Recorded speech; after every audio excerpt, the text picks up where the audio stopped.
Okay, so I have to be honest with you. Last week I did something kind of embarrassing. I was sitting there scrolling through my banking app, looking at my balance, and I genuinely thought my account had been hacked because somehow, over the course of 7 days, I had managed to save almost $14 without actively trying to do it. And that sounds ridiculous, right? $14. But when you're starting from basically nothing, $14 that appeared almost automatically felt like some kind of magic trick I needed to understand. So that's what this video is about. I want to walk through something called micro saving, specifically this idea of rounding up your spare change automatically, and I want to think through whether it's actually useful for someone like me who is genuinely starting from the bottom, or whether it's just one of those feel-good money concepts that sounds helpful but doesn't really move the needle on anything real. And I want to be upfront before we go any further. I am not a financial expert. Not even close. I didn't take any finance classes. Nobody in my family sat me down and explained how money worked. I have spent most of my adult life just trying to figure out why there never seems to be any left at the end of the month. So everything I talk about on this channel is me working through this stuff in real time, making sense of it as I go, and figuring out what actually applies to my situation versus what sounds good in theory, but falls apart the second you check your actual bank account. Alright, so let me start with the actual concept here. Micro saving is basically exactly what it sounds like. Instead of trying to save large chunks of money all at once, you save in tiny amounts on a really consistent basis.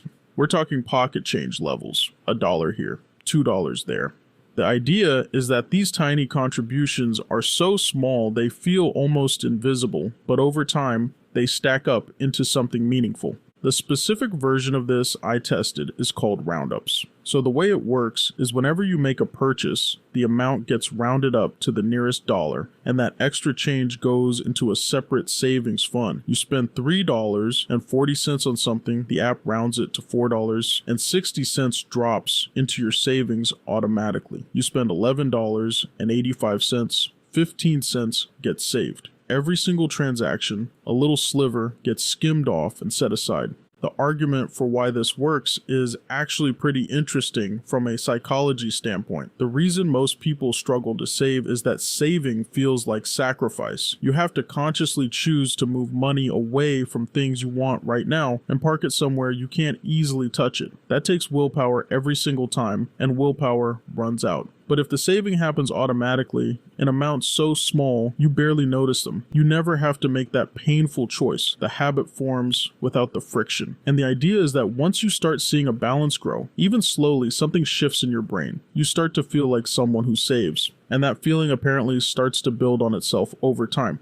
Now, here's where my honest reaction kicked in. When I first came across this idea, my immediate thought was, okay, but this is for people who actually have money. Like, the roundup model assumes you're making purchases regularly throughout the week, and the difference of a few cents per transaction is truly not going to be missed. And that made sense to me on paper. But then I started thinking about my actual spending patterns. I have weeks where I'm buying things multiple times a day, and other weeks where I'm barely spending anything because I genuinely cannot afford to. And I started to wonder, is this advice even designed for my kind of broke? Or is it designed for someone who's already fairly stable and just wants to optimize? And that skepticism is real, because I've seen a lot of financial advice that technically works mathematically, but doesn't account for what it actually feels like to have almost nothing in your account. When you're that close to zero, every dollar has a destination. There's no cushion, there's no wiggle room. And the idea of letting any amount automatically leave your account, even a tiny amount, can feel genuinely risky, because you might need those 15 cents as part of a larger amount later. So I decided to actually test it for a week, just 1 week. Low commitment, low pressure, just see what happens. I turned on roundups for every purchase I made, and I tracked everything. What I noticed pretty quickly was that during the days when I was spending a little bit, like picking up groceries or grabbing something small, the roundups were happening, and I really wasn't noticing them. We're talking increments so small that they registered as kind of background noise. And there was something genuinely satisfying about checking the savings pot at the end of each day and seeing it had gone up, even by 40 cents. It sounds silly, but it felt like finding coins in a jacket pocket you forgot about. Small, but unexpectedly pleasing. By the end of the week, I had accumulated just under $14. Now I know $14 is not life-changing money. I'm not going to retire on spare change roundups. But here's the thing I wasn't expecting. The $14 wasn't really the point. The more interesting thing was what happened to how I thought about saving during that week.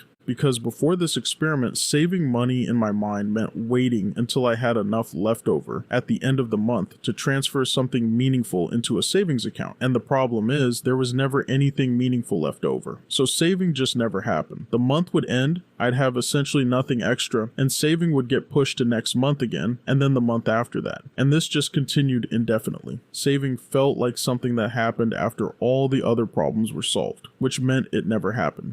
But during this micro saving week, saving happened first, automatically, on every transaction, before I even thought about it. And something about that reframing felt different. It was the first time I had ever successfully saved anything in a way that didn't require me to deny myself something else, or wait for a perfect moment that was never coming. Now, I want to be honest about the limitations here too, because I don't want to oversell this. $14 a week from roundups sounds great, but that number is tied to how much you're spending. If you have a week where you barely spend anything, you're barely saving anything through this method. And for someone who's truly starting with almost nothing, there's a real risk that even small automatic transfers can push you into overdraft territory if you're not watching your balance carefully. That's not a small thing. Overdraft fees are brutal, and they basically erase whatever you were trying to save and then some. So this isn't a no thought required system. You still have to pay attention. You still have to know roughly what's in your account. The automation helps reduce friction, but it doesn't remove the need to stay aware of where you're at financially. That's something I think gets glossed over when people talk about these apps. They make it sound like you just set it and walk away and your savings magically multiply. But if your balance is already dangerously low, automatic transfers of any size can cause real problems.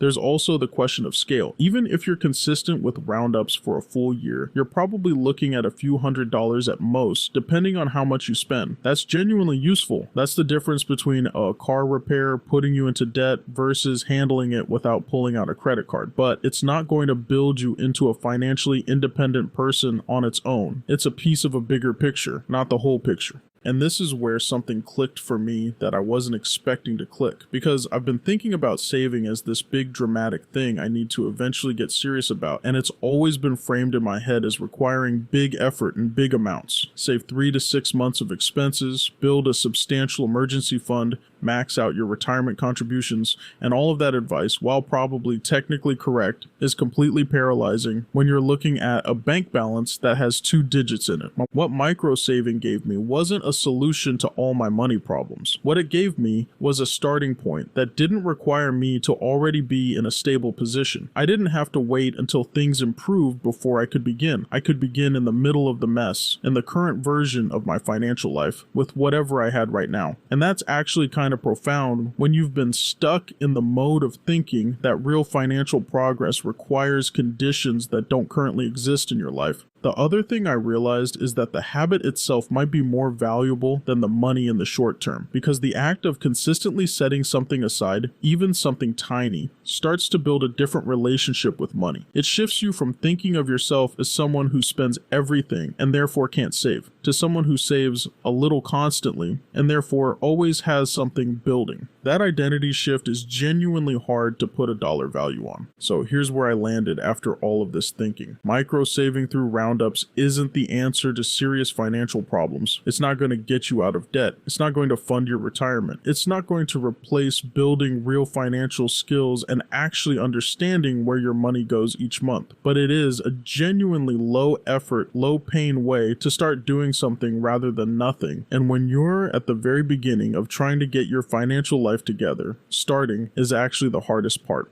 My personal plan going forward is to keep the roundups running, but treat that money as completely untouchable, like it doesn't count until I actually need it. And I'm going to pair it with getting more deliberate about tracking where my money actually goes, because I still don't have a solid picture of my real spending patterns. And I think that information gap is one of the reasons financial advice feels so disconnected from my actual life. $14 in a week isn't the story. The story is that I started. That's what I'm taking from this. Now, the next thing I want to dig into is something that came up while I was testing this whole roundup concept. I noticed I was making a bunch of small impulse purchases during the week, stuff I bought without really thinking, and those purchases were actually contributing to my savings through roundups, but they were also kind of defeating the point because I was spending money I didn't really have a plan for. So next time I want to look at the idea of spending categories and whether budgeting systems that get thrown around online, the 50-30-20 rule and stuff like that,